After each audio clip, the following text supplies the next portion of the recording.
Lee Robinson has two spicy takes. Okay, one, developer content is sometimes at odds with what's best for developers. Two, most boilerplate templates include way too much. I actually really like this take, and there's some things that I really wanted to talk about when I saw this. I just couldn't really express it on Twitter because I don't like making long messages on Twitter. Okay, the only thing I tweet out on Twitter is completely useless things. Okay, I don't tweet out like news stuff. I'm not keeping up with the times. Okay, I just make the worst possible content ever for Twitter, which is just pure meme nonsense. Okay, anyways, so I have two spicy takes. So number one, this one's a very interesting observation because I really do feel strong about this. Because, one thing I noticed is that when I say report on Rust Foundation being just horrible people, which they just somehow manage to just do it over and over again, I get a bunch of private messages being like, oh, I should quit. I should quit doing Rust, right? It's like, no, you shouldn't do that. Because that's not what I'm saying. I'm saying that the leadership sucks. And you don't have to do that, right? You don't have to quit. It's not about that. If you want to keep doing it, go keep doing it. That's right, Crablang man. Anyways, but I can understand this. There's a lot of responsibility, and I've kind of toned down a lot of the things I've been saying just because of that. Because I realize that when I say something, people actually take it as gospel and not as a meme lord. Okay. And I got to be careful. I don't want to be that guy. All right. There's an increasing trend of content being created the day a new developer tool or update is released. The race to the first can be harmful. I totally agree with this. So I actually was thinking about doing something similar with this because I realized like one of the easiest ways to hack YouTube and grow fast is to simply do something with every single update because everyone jumps on YouTube and tries to find out what people are saying about it like right away. It was like an instantaneous success trick. And I realized I can't do that. Like it was like an emotional burden on me. And I didn't want to have to think about that because it's not the content I want to make, right? I don't want to be in that. But it's a real thing. People do this constantly where it's like first one to make the release kind of gets to ride the initial wave. It's a real thing. It's tricky. Developers are excited about new things. They want to stay up to date on the latest trends, but the message of the content creators can easily accidentally shift from this is interesting and new versus the old thing is bad. This is better. By the way, I think this is a direct attack against HTMX, okay? HTMX may feel old, but it's amazing, okay? HTMX is king. We all know that. Not PHP. Don't even try that with me. In the rush to talk about something new, I see folks miss a lot of nuance in the discourse. Or maybe that new thing still has pieces to be figured out. And that might be fine.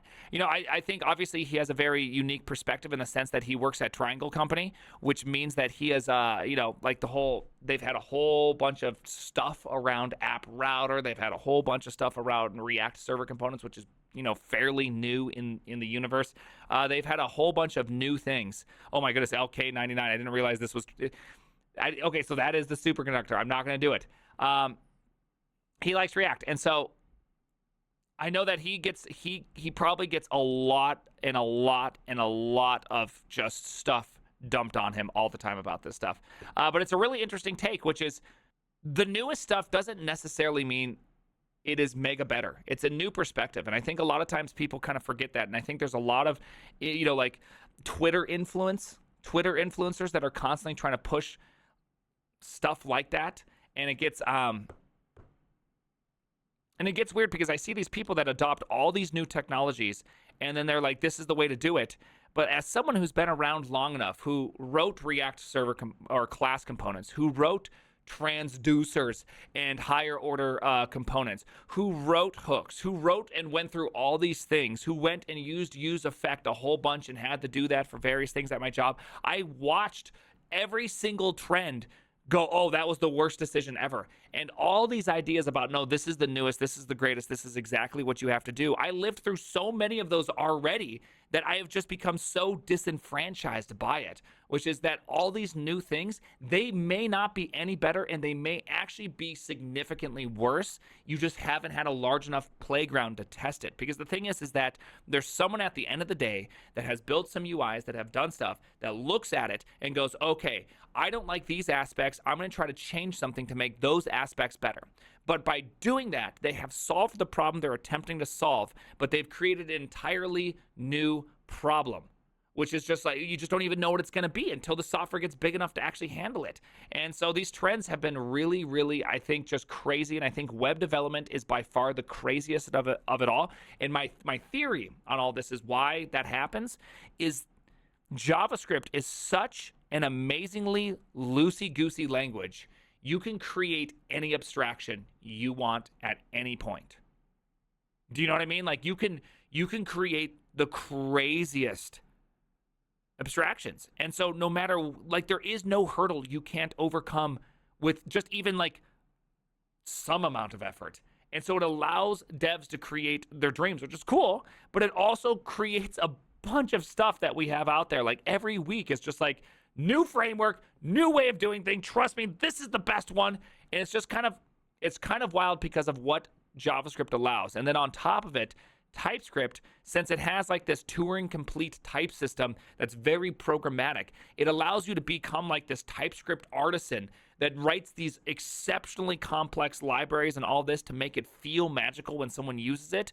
But the insanity that goes into these libraries to make them possible is out of control. And it's just like when a refactor happens, you get thoroughly dominated. And so I have a lot of feelings about this, if you're wondering. Okay, I have a lot of feelings about this. I feel this is at odds with what's best for developers, because you should likely not immediately adopt the new thing. You might start to pay more attention to it and maybe read through the docs, but not put it in production right away. I mean, I know people say that, right? But that's not how it feels, right? I think he's making an incredibly good point, which is, like, how many people right now when you go on Twitter are saying that, say, React server components are the greatest thing ever? You see it all the time. Yet the thing is that we're only just barely into yet another new shift in React. This is the 4th or 5th shift in React as of right now, and all the previous ones are considered debunked, right? Is he saying that HTMX is the greatest? Yeah, I think he is saying HTMX is truly the greatest. And so it's like one of these things where I feel like I don't really know what to do with it, because I've been through it too many times at this point to really like trust anything I see. And I feel like people just get this takeaway that it's the greatest thing ever, which we just simply don't even know. It could be great. I'm not saying that it can't be great. I'm saying I don't know if it is great, right? With no incentive. Yeah, I know. In reality, any non-trivial site/app needs an incremental path to a new thing. You know, I don't really... Okay, so here's the problem. Here's my kind of problem with incremental. Not all things can be incrementally done. And what I mean by that is that, let's just say that Svelte really is the best way to go. How much can you do actual incremental things? Do you know what I mean?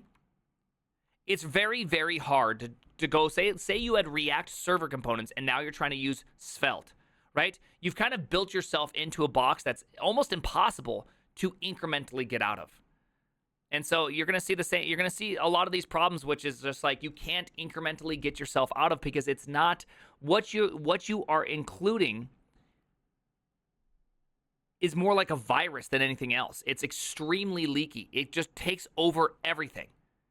And that's the way you do it. And I'm not saying it's bad. I'm saying that can be very, very nice. I think Svelte is really, really nice. I think Solid.js is really, really nice. I think at the end of the day, I'd rather use HTMX for 80% of the things I build and Svelte for the other 20.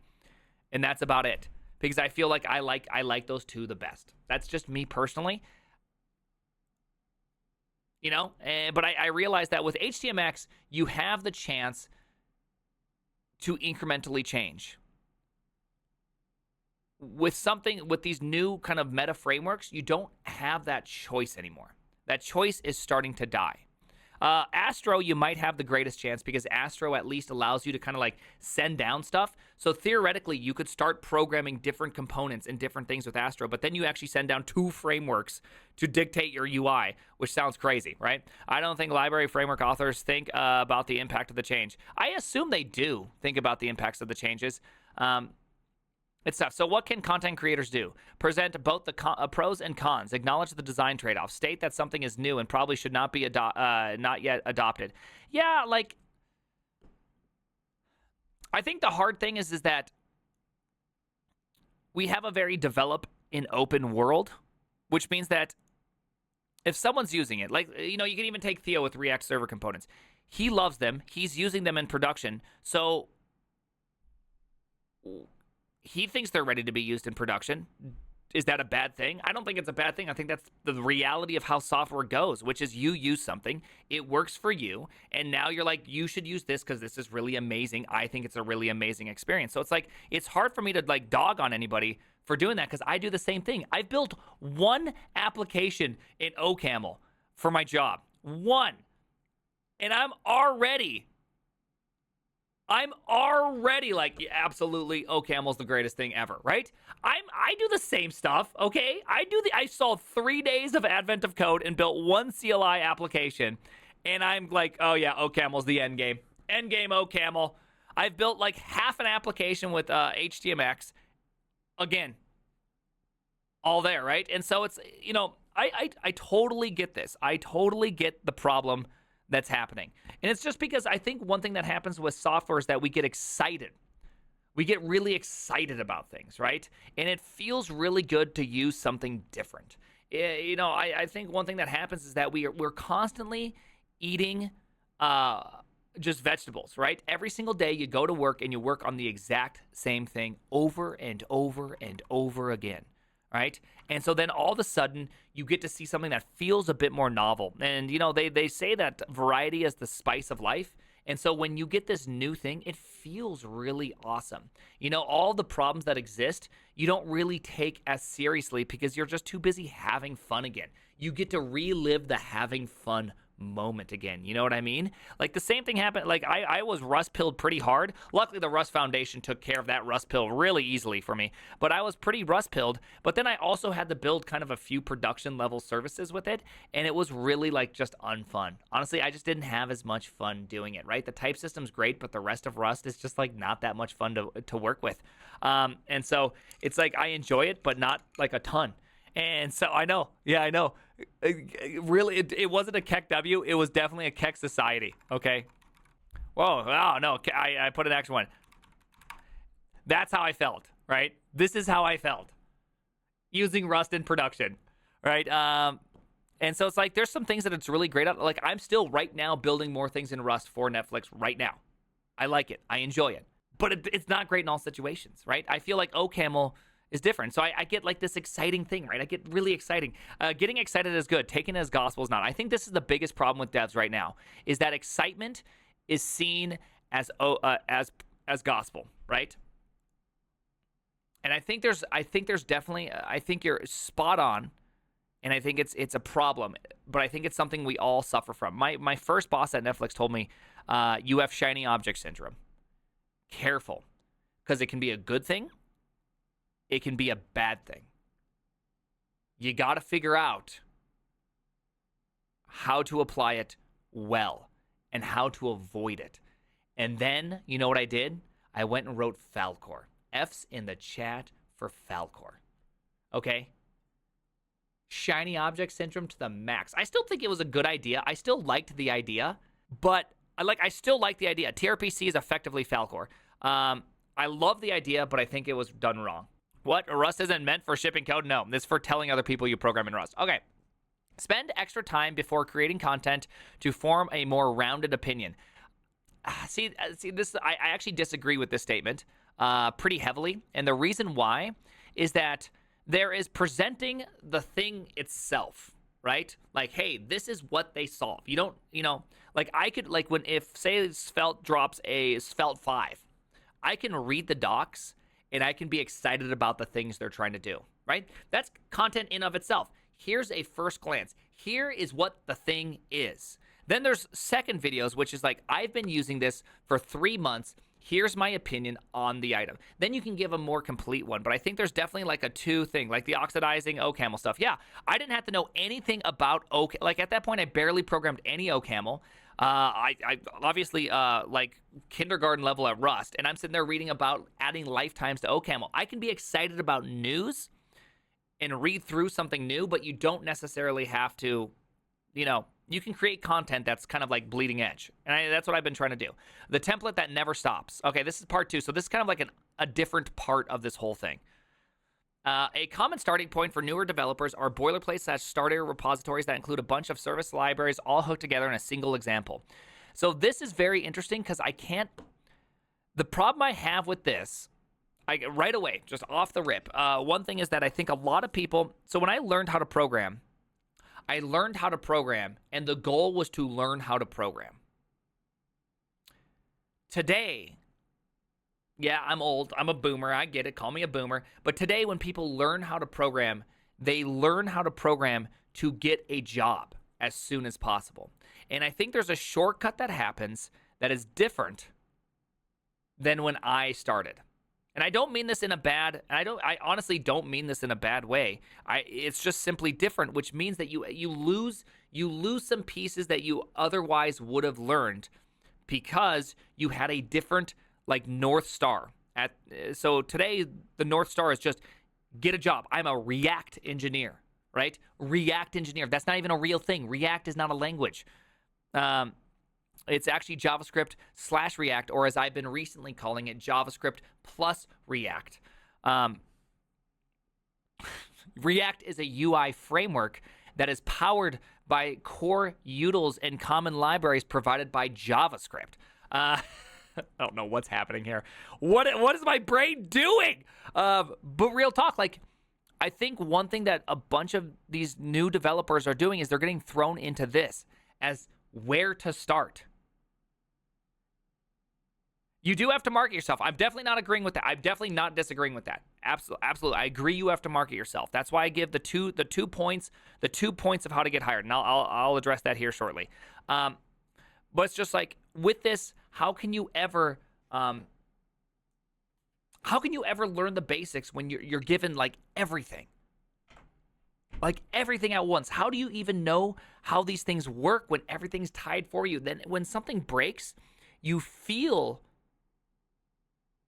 helpless, right? ChatGPT has really made life better because you could be given these huge things now, and when something breaks, you can go, I know WWife, that was a huge WWife. You can actually go and ask ChatGPT, and ChatGPT will help you through this, which I think is incredible. I actually really have grown a great fondness for ChatGPT in places that I'm not used to. But at the exact same time, how are you ever supposed to know how an HTTP request works? Right? Like, you have to know that you need to find out about that. You have to know that you should probably, like, do that. You have to learn, like, oh, this is how pathing works. These frameworks, they're really just pathing. Are they really just doing, like, regexes over what I'm providing? Right? Like, that's what they're doing. And you're like, oh, yeah, okay, I see this. Oh, this is how this works. Okay, so Express really is just doing this, starting an HTTP service, then I call this function a bunch, it just adds a bunch of endpoints, right? Like, you start to realize what's happening, and so when something goes wrong, you understand. I think starting with the boilerplate or framework is good. I would have never learned a lot of stuff I know now. Let's see, if I didn't have the tools to build stuff and learn things along the way, I would have gotten bored and gave up along the way. Okay, fair point. Fair point. When I learned how to program, I got to program inside of a game. And so by programming inside of a game, I got to see my changes right away, which felt more exciting, which probably led me to go further because of that. So, you know what? I can buy that whole argument. What I worry about is people don't jump back, right? The goal isn't learning the program. The goal is getting hired. And I feel like there's something there that massively underserves you to get hired. I'll give my the two ways to get hired here shortly. In my opinion, most of the times these are not helpful. This reminds me of the now universally painful ESLint configs that get forced on folks. I hate ESLint. I really hate ESLint plus Prettier. When you have them side by side and you get into situations where they try to make changes against each other, all of these extremely opinionated changes were made, and I don't understand why. Yeah, like the recent one where did you see the recent one? If you go like this, they say, hey, you can't do that. You're not allowed to define this. Like, what kind of... I hate... Like, unless if there's something here I'm missing. There could be something here I'm missing. right? There could be some, like, maybe there's a type difference between number, like, maybe there's something that's, like, you can say that these aren't the same. If these are not the same, I get that. If these are not the same, then okay, maybe I'm ignorant in this situation. I get that. But if they are the same, why? What's the point? What are you trying to do? Right? What are you actually serving anybody?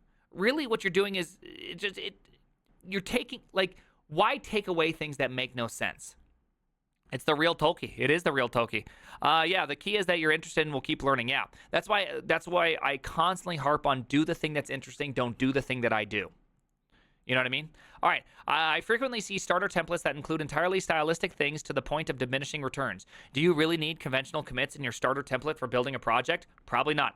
100% agree. Most importantly, you've just dropped dependency hell on a new developer. Again, a credible statement, Lee. These templates can be hard to maintain and often are worse starting point than the minimum viable template. Ooh, the MVT. I really like this phrase. I actually really love this. There is something about getting someone started versus giving them the production template, right? Because what you do in production versus what you're doing just to build a CLI application that you want to kind of explore, very, very, very different. You don't necessarily need the whole 9 yards to begin with. So what can we do? Smaller, focused templates. If there's a pain point in getting two services/libraries to work together, that's a good starting point. It doesn't need 15 other things included. That's all for today. Sorry, Lee. I know you didn't go dee. If Lee's going to see this at some point and be like, dee. Classic Lee laugh. But I actually really, really like this. I really do like this. You do know he didn't do it. How do you know he didn't do it? Do you like how I misread that? Perfect smiley rendition. I know it is. Dee. All right, anyways. I think you guys can convince me that templates are good. But I do hope that the end goal of why you use a template is that you want to learn and you want to get going and you want to be able to see changes and become someone who understands programming. I hope at the end of the day, I can convince you that a job is a result, not necessarily the aim. And why I say that is that the more you focus on your abilities, the more hireable you are. The more you focus on what people want you to be good at, the more hireable you are. The more foundation knowledge you have, the easier it is to debug problems that come up. And by having that kind of foundation where you're aiming more for becoming good at the craft as opposed to just getting hired as soon as possible, the more prepared you're going to be. And when you walk into an interview and they toss you a question that you have never seen before, if all you know how to do is work in an extremely sandbox environment, it will be harder for you to be able to, like, accomplish this question you've never seen before because you don't know how to leave your sandbox. You've effectively created learned helplessness. You are stuck. Where's ChatGPT? I don't know how to answer that. I know how to find the answer, but I could never answer this on my own. Well, the problem with that is that your programming will also do the same thing. And it's hard for me to trust somebody I'm trying to hire if they don't have, like, the fundamental concepts down, because I want to make sure that what they put in the code base doesn't have to be constantly gate-kept, right? I want to know that they're able to figure out and do the right things. And often that requires a certain amount of base knowledge. So my two things to want to get hired is, one, set programming as a goal. Two, figure out what people want for you to get hired. React isn't the only thing to get hired. Go, Java, they're very hireable skills right now. There's tons of it. C#, there's tons of it. Python, there's tons of it. Like, learn React because it's easy to talk about. Learn other things. It's really easy to talk about, right? The more you know, the more hireable you are. And once, I hate React, but I would still learn React to get a job, right? I would learn React to get a job for that exact reason. So you got to put those two things together. I know I even said the word C#. I know I said the word C# and you know I hate it. You know I hate it, but it's the reality. And so it's like one of those things where play the game to get hired, then play the game to do what you want to do, right? If you think Rust is the coolest language or you think OCaml is the coolest language and you want to go work at Jane Street, guess what you should do? Guess what you should do? First get hired so you can pay the bills, then learn OCaml all you can, and then you can go work Jane Street because you're now awesome and you can actually just keep on investing in those skills over and over and over and over again, right? Like, take the small steps to take the big steps. And don't just try, again, I really feel like if your only goal is to get a job, it can be difficult. There's like this quote by C.S. Lewis that I think is really good about happiness. I think it's happiness quote. No. It's not a happiness quote. It's comfort. It's the comfort quote. If you look for truth, you may find comfort in the end. If you look for comfort, you will not get either comfort or truth, only soft soap and wishful thinking to begin, and in the end, despair. I think about this quote quite a bit in my head. I wanted to get the exact one correct. I think about this quite a bit because what is your goal? What is your aim? Aim for the right thing. You know what I mean? If you aim for the classic computer science Lewis W., like honestly, aim for the right thing because it will serve you more. The more you understand, the more hireable you are. If you only optimize for just something someone wants, you may fail the interview over and over again because you don't have, you know what I mean? You don't have like you don't have that gauge. You don't have that wider field. Soft soap equals clean code? Absolutely. Anyways, I just think about that a lot. So, love this take. Great take, Lee. The name is I really appreciate you, Lee Rob. A Jed.